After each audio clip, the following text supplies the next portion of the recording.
Sailele Fonalai ya le to ngai le wa pa io Samoa le wa umona fa ai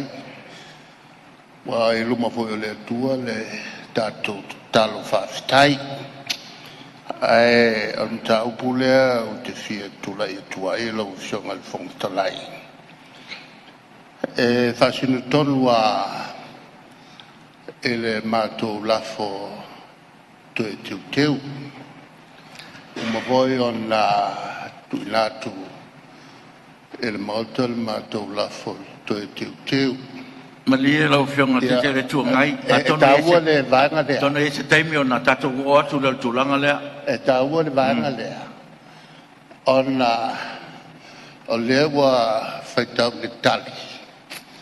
ua au mai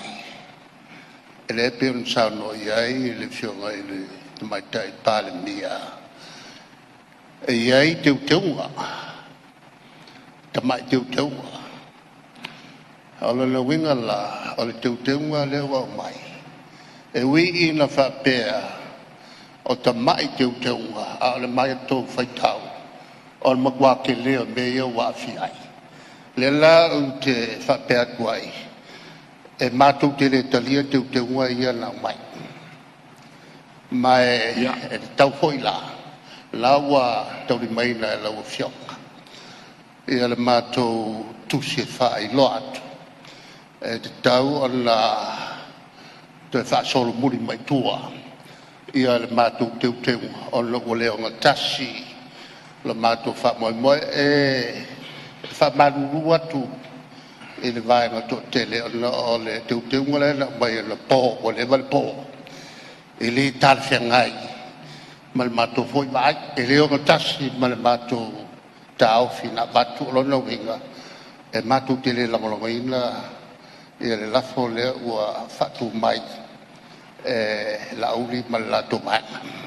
ia on me ton wale lo fenga te tu ngai le sa tau so sonia tu no fo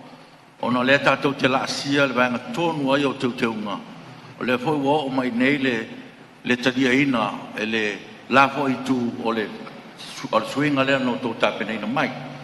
o le ala na lena faetua le tala muamua te fai muamua atu sili pe talia le palemene le faamoemoe pe ona iai le aso nei pele ai ia ona tatou otulo le anoliu o le lafo lea ia mani teuteunga e o le tulaga tonu na le sa taufaetua le nofoa